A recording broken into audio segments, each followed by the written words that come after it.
El desorden de tu nombre. Editorial Alfaguara. Tema: narrativa. Año de publicación 2008. La nota media 7/10. Pasamos al resumen y a la sinopsis de El desorden de tu nombre de Juan José Millás. Un hombre con trastornos depresivos se enamora de la mujer de un subpsiquiatra, en quien cree reconocer a la reencarnación de una antigua amante muerta en un accidente. La extraña relación entre ambos les arrastra a la idea del crimen, en una novela que aúna pasión, humor y muerte. Una trama amorosa construida sobre el esquema de la relación triangular que supuso la consagración de Millás como narrador, en la que se refleja una de las constantes de toda la obra de este laureado escritor comunista. La difusa línea que separa lo real de lo imaginario, lo soñado de lo vivido. Una novela con trasfondo urbano que esconde una ambiciosa parábola sobre la cuestión de la propia identidad y el lugar de la ficción en nuestras vidas. Capítulo 1. Presentación de Julio Orgaz, directivo de una editorial, divorciado y con un hijo.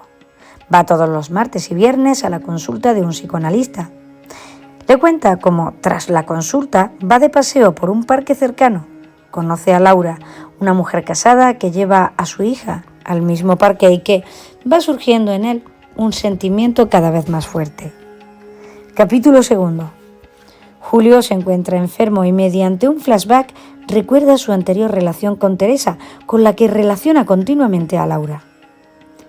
Era una mujer también casada que provocaba en él sentimientos diversos: pasión, bienestar, quizás amor.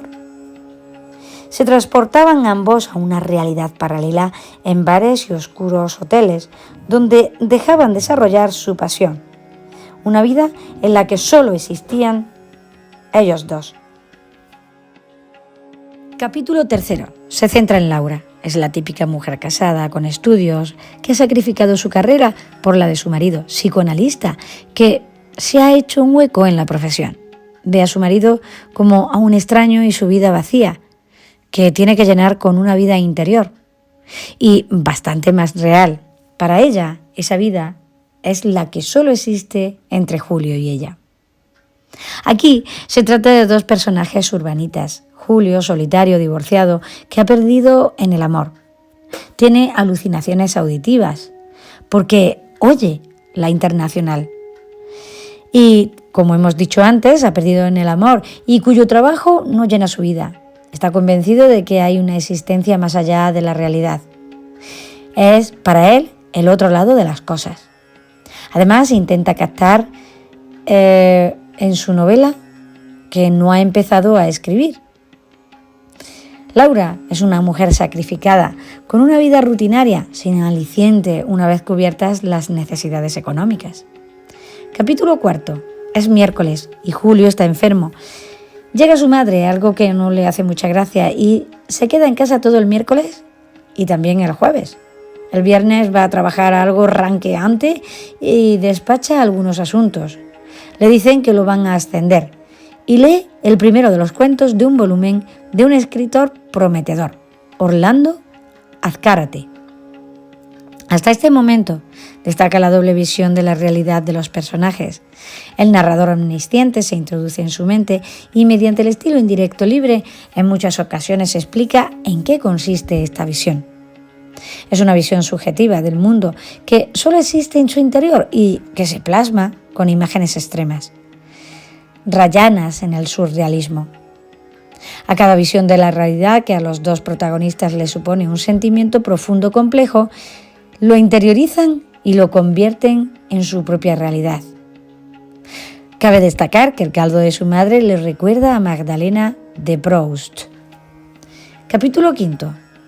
Mediante un monólogo, Julio le cuenta a su psicoanalista, que ya sabemos que es el marido de Laura, su ascenso, que no le ha producido la alegría que esperaba, que ha conocido a otra mujer, Laura, que es una especie de reencarnación de Teresa que viene desde el otro lado de las cosas, y también le cuenta sus ambiciones de escritor. De ahí obtenemos una especie de poética de la novela. Pretende escribir una novela de la realidad que capte aquello que está más allá de lo que desconocemos. Un proyecto ambicioso. Tiene como argumento su propia historia escrita por su otro yo, su yo escritor, que maneja los hilos de su propia vida. De esta manera, a partir de aquí, se traduce en una novela metapoética, la novela de una novela futura en construcción que será al tiempo la historia de la realidad más allá de las cosas. Capítulo 6.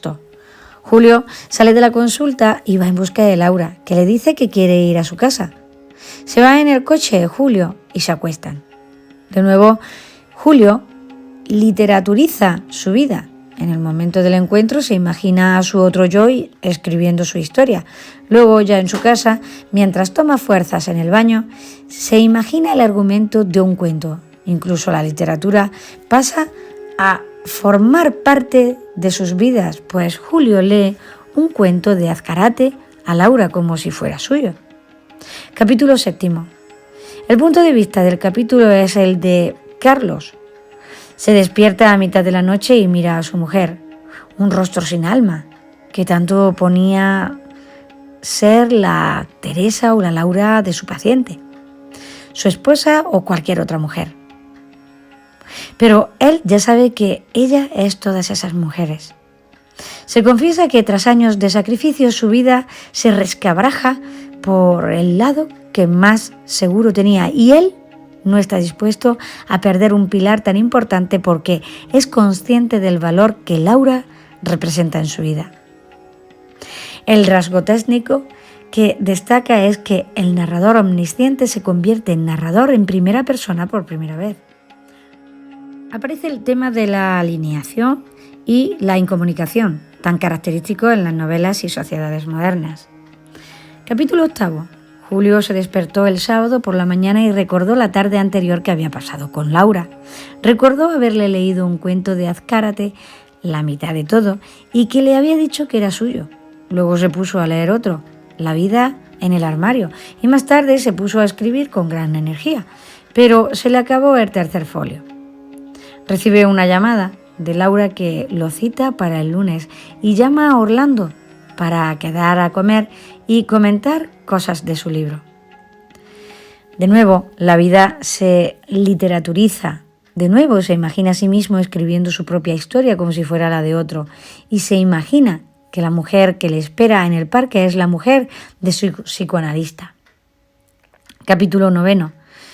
En el restaurante, Julio pensó en su novela y en las posibilidades que tenía tras el descubrimiento de convertir a Laura en la mujer de su psicoanalista. La comida con Orlando no fue como esperaba porque el escritor se muestra distante, no sumiso, para que al final le dice que no le importa si Julio le publica o no. Después se fue a un bar hasta emborracharse. Cada vez, desde aquí hasta el final, Julio bebe más. Es como si Julio tuviera envidia de Orlando por su facilidad para escribir. Por otra parte, cada vez bebe más y cada vez se acercará más a ese otro lado de las cosas. No se sabe si por la bebida, por su amor por Laura o sencillamente se está volviendo loco. Asistimos a un proceso de sublimación en la mente de Julio que también puede ser alcoholismo o locura. Además, ese proceso se puede emparentar con la filosofía platónica. Solo que la verdadera naturaleza de las cosas que se alcanza por la literatura y no por las matemáticas. No olvidemos que al imaginar su novela ve con más eficacia la realidad que viviendo su propia vida. Capítulo 10. Punto de vista de Laura. Se despierta temprano y escribe en su diario. Descubrimos su pasión por desordenar palabras. Tras ella se levanta Carlos que, ante lo que ya sabe, intenta hablar, pero es inútil y se va con su hija a la sierra. Ella aprovecha para ir a casa de Julio. Descubrimos que Laura también utiliza la escritura en su diario para llegar a su propia realidad.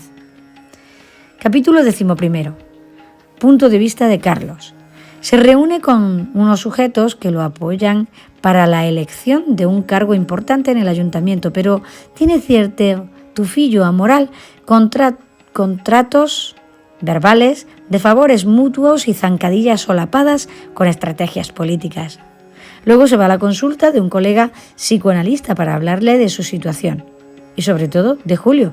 Dice que le fascinaba oír hablar de su mujer, que se había vuelto a enamorar de ella por mediación de Julio. El psicoanalista le responde que en realidad le atrae su paciente por ser un espejo, pues ambos tienen muchas cosas en común. Capítulo 12. Sesión de psicoanálisis de Julio.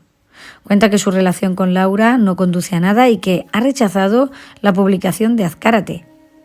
Luego habla de sus novelas, aún no escritas, y su concepción de la realidad. Todo es aparente y la aceptación de esta apariencia no hace seguir adelante. Pero cree que hay algo más. Finalmente le habla de su proyecto de novela y las posibilidades para el argumento. Vida se mezcla con literatura y Carlos le ofrece otra posibilidad que él descarta. Que el psicoanalista y su mujer lo sepan y Julio no. ¿Qué es lo que en realidad pasa? También se adelanta en la conversación la posibilidad del crimen novelesco como una premonición. Capítulo 13. Se trata del capítulo más extraño. Sale de la consulta y va al parque, pero no ve a Laura, así que se va al trabajo. Allí se reúne con su jefe, que le dice que tiene que rehacer el informe porque se ha de publicar el libro de Azcárate. Cuando sale se encuentra a Ricardo Mella, un escritor, tipo extraño que vive con su mujer llamada Laura y con su hijo de 15 años y con el que tiene una conversación rayana en lo absurdo, animada por whisky y cocaína. Le regala una chaqueta moderna y extravagante que difiere del todo en su estilo. Cuando sale de casa de su amigo, parece otro, más lanzado con una percepción más clara de la realidad verdadera a la que alude a cada paso. Llega a su apartamento, habla por teléfono con Laura y se imagina escribiendo una novela titulada El desorden de tu nombre. Así como Laura, parece la Teresa que ha venido desde el otro lado de las cosas. Ricardo parece ser el Julio de ese lado de la realidad y al encontrarse con su otro yo, en el que se hubiera convertido si hubiera sido escritor, hace que se despierte en este lado y su yo verdadero. Además, se abre otra capa, la novela de la novela, en la que el personaje Julio se imagina a su otro yo escribiendo, pero ese yo es Millar, escribiendo El desorden de tu nombre. Es Niebla, pero con otra vuelta de tuerca. Habría mucho que comentar en un estudio más profundo. Capítulo 14. Carlos tiene que preparar su informe para el ayuntamiento. Laura le prepara un termo de café al que le añade unas anfetaminas. Capítulo 15. Julio alcanza su cima profesional ya instalado en el otro lado. Parece controlar la realidad. Quizá se ha instalado en la locura o en un estado de euforia provocado por el alcohol que hace que no respete las convenciones. Se viste de forma diferente, un tanto estrafalaria, y actúa de forma suicida delante del director general de su empresa, aunque por eso consigue un puesto aún más alto al que aspiraba. Capítulo 16. Laura le confiesa que ha matado a su marido y que no lo descubrirán porque se firmó el acta de defunción como ataque cardíaco, causado por su adicción a las anfetaminas. Julio sigue oyendo a la Internacional a cada paso y está convencido de llegar a su apartamento y encontrar escrita su novela.